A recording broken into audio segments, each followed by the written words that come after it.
Bonjour, je suis le docteur Mohit Kara, urologue, et depuis plus de 20 ans, j'accompagne des hommes, notamment ceux de plus de 60 ans, pour qu'ils retrouvent leur vitalité, leur confiance et leur plaisir, sans honte ni tabou. En France, un pays où l'on célèbre l'art de vivre, la gastronomie, la littérature et le plaisir sous toutes ses formes.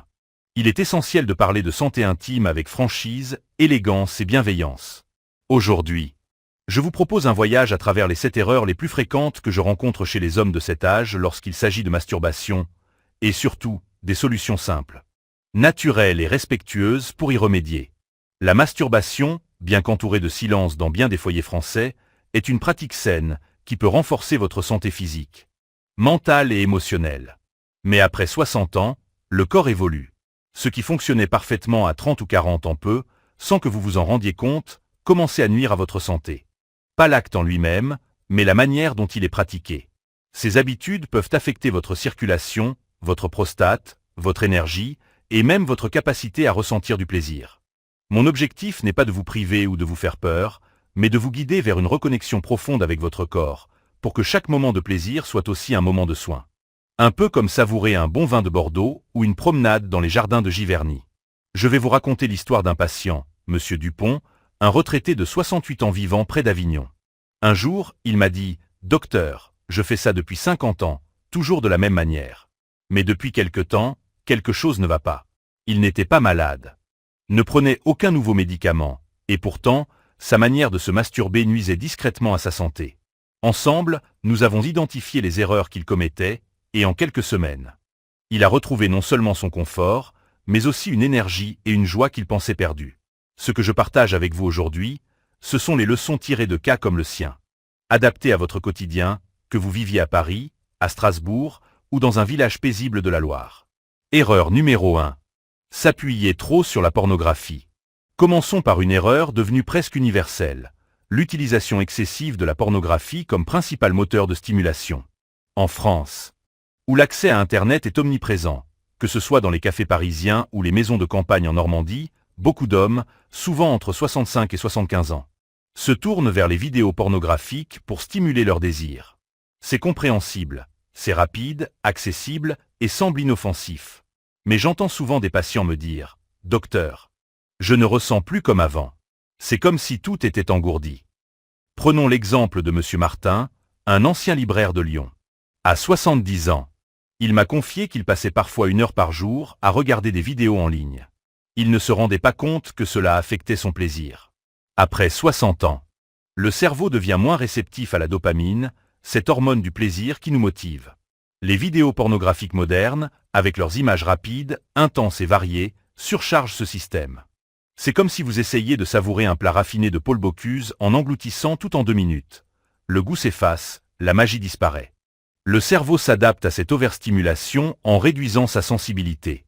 Résultat, le plaisir devient terne, le toucher moins vibrant, et beaucoup d'hommes pensent « c'est l'âge ». Mais ce n'est pas l'âge. C'est la surexposition. Avec le temps, cette dépendance peut même affecter la libido dans une relation de couple, rendant les moments intimes avec un partenaire moins satisfaisants. Comment y remédier? Commencez par réduire progressivement votre consommation de pornographie. Par exemple, essayez 1 semaine sans vidéo et concentrez-vous sur vos sensations physiques. En France, où l'on célèbre la sensualité, pensez au film d'Éric Rohmer ou à l'ambiance d'un dîner aux chandelles dans un bistrot de Montmartre. Redécouvrez le plaisir à travers vos sens.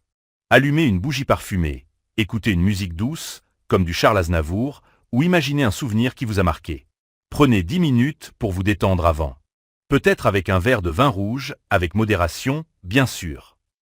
Laissez votre esprit créer ses propres images. Vous serez surpris de voir à quel point votre corps peut répondre avec intensité. Sans besoin d'écran. Exercice pratique. Chaque soir, pendant 1 semaine, notez dans un carnet une sensation agréable que vous avez ressentie dans la journée. Le goût d'un croissant frais. La chaleur du soleil sur votre visage. Utilisez ces sensations comme inspiration pour vos moments intimes. Cela reconnecte votre cerveau au plaisir naturel. Erreur numéro 2. Une posture inadaptée. Comme s'asseoir sur les toilettes. La deuxième erreur est liée au lieu et à la posture. En France, où les appartements peuvent être petits, surtout dans des villes comme Paris ou Marseille, beaucoup d'hommes choisissent la salle de bain comme refuge pour un moment de solitude. C'est un lieu où l'on peut fermer la porte, être tranquille, loin des regards. Mais se masturber assis sur les toilettes, penché en avant, les jambes repliées, peut poser des problèmes sérieux. Cette posture comprime la prostate, réduit la circulation dans le bassin et exerce une pression sur les nerfs pelviens. Avec le temps, cela peut entraîner des troubles urinaires, comme cette sensation désagréable de ne jamais vider complètement sa vessie, des douleurs diffuses dans le périnée ou une gêne pendant l'éjaculation. J'ai rencontré un patient, Monsieur Lefebvre, un retraité de 72 ans de Bordeaux, qui m'a dit « Depuis des années, je fais ça dans la salle de bain, et maintenant, j'ai mal quand je vais aux toilettes. » Après avoir exploré ses habitudes, nous avons réalisé que sa posture était en cause. En changeant simplement pour une position plus ouverte, il a retrouvé son confort en quelques semaines. La solution est simple, variez les positions. Essayez de vous tenir debout ou allongé sur votre lit avec un coussin sous les hanches. Donnez à votre bassin l'espace de respirer, comme vous le feriez lors d'une promenade dans les vignes de la Loire ou d'une séance de yoga dans un parc à Nice. Conseil pratique. Si vous avez une baignoire, prenez un bain chaud avant pour détendre vos muscles pelviens. Ajoutez quelques gouttes d'huile essentielle de lavande, si courante en Provence, pour créer une ambiance apaisante. Cela améliore la circulation et prépare votre corps à un moment de plaisir sans tension. Si vous n'avez pas de baignoire, une douche chaude peut aussi faire l'affaire. L'objectif est de relâcher les tensions avant de commencer. Astuce culturelle, en France, où l'on prend soin de son corps avec des activités comme la pétanque ou la marche dans les parcs, pensez à votre bassin comme à une partie de vous qui mérite aussi de l'attention. Une posture ouverte. C'est comme ouvrir une fenêtre pour laisser entrer l'air frais d'un matin d'automne. Erreur numéro 3, se précipiter. En France, où l'on savoure un bon repas ou un café en terrasse. Pourquoi ne pas appliquer cette philosophie au plaisir intime? Beaucoup d'hommes, conditionnés par des années de stress, peut-être à cause d'une carrière exigeante à Paris ou d'une vie de famille bien remplie, abordent la masturbation comme une tâche à accomplir rapidement. Mais après 60 ans, votre corps demande un autre rythme. Se précipiter active un état de stress. Le cœur bat plus vite, les vaisseaux se contractent et les hormones bénéfiques, comme l'ocytocine, l'hormone du bien-être, ou la sérotonine, celle de la sérénité, n'ont pas le temps de se libérer pleinement. J'ai vu des patients, comme Monsieur Dubois, un ancien professeur de Lille, me dire « Je fais ça vite, par habitude, mais je ne ressens plus grand-chose ». Cette rapidité entraîne le corps à percevoir le plaisir comme quelque chose de mécanique, déconnecté. Avec le temps, l'excitation devient difficile à maintenir. Et le lien avec un partenaire peut s'affaiblir. Pourtant, votre corps est encore capable de sensations profondes. Il suffit de ralentir. Comme on ralentit pour apprécier un film de Truffaut ou une balade dans les calanques de Marseille. Comment changer?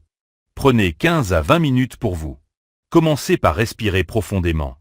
Comme si vous méditiez dans un jardin de Provence. Touchez doucement. Explorez sans objectif précis. Le plaisir n'est pas une course. Pensez à un déjeuner dominical en famille, où l'on prend le temps de discuter, de rire, de savourer chaque plat. Faites de même avec votre corps. Essayez de vous concentrer sur les sensations, la chaleur de votre peau, la douceur d'un tissu, ou même le silence de votre chambre. Exercice pratique. Avant de commencer, faites 3 respirations profondes, en inspirant par le nez pendant 4 secondes, en retenant l'air 4 secondes, et en expirant lentement par la bouche pendant 6 secondes. Cela calme le système nerveux et prépare votre corps à ressentir pleinement. Erreur numéro 4, négligez le plancher pelvien. Le plancher pelvien. C'est un réseau de muscles essentiels qui soutient la vessie, la prostate, le rectum, et joue un rôle clé dans le plaisir sexuel, l'érection et le contrôle urinaire. En France, où l'on parle beaucoup de santé globale, pensez aux cours de pilates dans les salles de sport à Toulouse ou aux recommandations de kinésithérapie à Strasbourg. On oublie souvent ce groupe musculaire. Avec l'âge, surtout si vous passez beaucoup de temps assis, peut-être à lire le Figaro ou à regarder un match de rugby à la télévision, ces muscles s'affaiblissent. Lorsqu'on se masturbe sans conscience, ou pire, en forçant, on peut aggraver cet affaiblissement. J'ai rencontré un patient, Monsieur Bernard, un ancien cycliste de 67 ans de Grenoble, qui m'a dit « Je suis en forme, je fais du vélo dans les Alpes, mais j'ai des fuites urinaires et mes érections ne sont plus comme avant. » Après un travail sur son plancher pelvien, il a non seulement retrouvé son contrôle, mais aussi une meilleure qualité de plaisir. Comment faire? Pendant l'excitation, essayez de contracter doucement les muscles que vous utiliseriez pour arrêter un jet d'urine. Faites-le 5 à 10 fois, lentement, à chaque session. Avec le temps, Cela renforce votre santé intime et amplifie les sensations. Exercice pratique. Chaque matin, en prenant votre café ou votre thé, faites 10 contractions lentes de votre plancher pelvien. Comptez 3 secondes pour contracter, 3 secondes pour lâcher. C'est discret, efficace et peut transformer votre vie. Vous pouvez même le faire en écoutant France Inter ou en lisant votre journal préféré. Astuce culturelle. Pensez à votre plancher pelvien comme à un jardin à entretenir. Comme ceux des châteaux de la Loire. Un peu d'attention régulière, et il fleurit. Erreur numéro 5, une fréquence inadaptée. En France, où la discrétion est une vertu. Parler de la fréquence de la masturbation peut sembler indiscret. Pourtant, c'est un sujet crucial. Trop de masturbation, souvent motivée par l'ennui, l'anxiété. Ou la solitude, peut-être en regardant la télévision le soir dans votre appartement à Nice, peut irriter la prostate, fatiguer le corps et diminuer l'envie d'intimité réelle avec un partenaire. À l'inverse, arrêter complètement, par peur, croyance ou résignation, entraîne une perte de sensibilité, une mauvaise circulation sanguine et une atrophie progressive des tissus. J'ai vu un patient, Monsieur Renaud, un retraité de 71 ans de Nantes, qui avait presque arrêté par honte, pensant que ce n'était plus de son âge. Après quelques mois, il se plaignait d'une baisse d'énergie et de désir. En réintroduisant une pratique régulière et consciente, il a retrouvé une vitalité qu'il croyait perdue.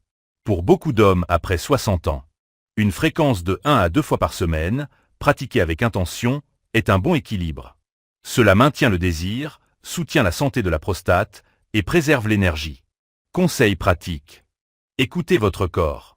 Si vous ressentez de la fatigue ou une perte d'envie, espacez les moments. Si vous vous sentez déconnecté, essayez de réintroduire un rythme régulier, doucement. Pensez à la masturbation comme à une promenade dans les vignes de la Bourgogne. Ni trop, ni trop peu, juste ce qu'il faut pour se sentir vivant. Astuce culturelle, en France, où l'on équilibre plaisir et modération, comme dans un repas avec un bon fromage et un verre de vin. Trouvez un rythme qui vous nourrit sans vous épuiser. Erreur numéro 6. Utilisez trop de pression. Avec l'âge, la sensibilité diminue naturellement, et beaucoup d'hommes compensent en serrant plus fort ou en frottant plus vigoureusement. Mais le pénis n'est pas un muscle. C'est un organe délicat, avec des nerfs et des tissus qui deviennent plus fragiles avec le temps. Une pression excessive peut provoquer des microtraumatismes, une perte d'élasticité, voire des courbures douloureuses, comme la maladie de Peyronie. J'ai vu des patients à Rennes ou à Aix-en-Provence, actifs et en bonne santé, développer des douleurs simplement à cause de gestes trop rudes. Solution. Soyez doux. Utilisez un lubrifiant naturel, comme ceux que l'on trouve facilement en pharmacie à Paris ou ailleurs. Touchez avec légèreté, comme si vous caressiez un tissu précieux, comme une soie de lion. En France, où l'on apprécie les gestes délicats, pensez à l'art de la pâtisserie ou à l'écriture d'une lettre manuscrite, appliquez cette même finesse à votre corps.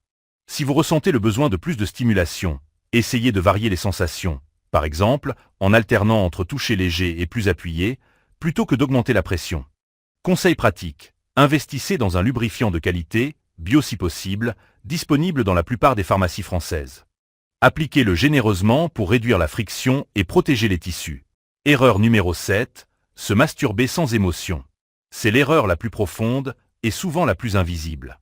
En France, où l'on célèbre l'amour, la poésie et l'émotion, de Baudelaire à Truffaut, il est triste de voir des hommes réduire la masturbation à un geste mécanique, sans chaleur ni intention. Sans émotion. Le cerveau ne libère plus les hormones du bonheur, comme l'ocytocine ou la dopamine. Vous pouvez atteindre l'orgasme, mais vous ne ressentez rien de profond. Avec le temps, cela peut créer un sentiment de vide, de désintérêt, voire de solitude. J'ai rencontré un patient, Monsieur Girard, un veuf de 74 ans de Dijon, qui m'a dit « Je fais ça par habitude. Mais ça ne me fait plus rien. » En rediscutant, nous avons réalisé qu'il vivait la masturbation comme une corvée, sans lien avec lui-même. En changeant son approche, en y mettant de l'intention, il a retrouvé une forme de joie.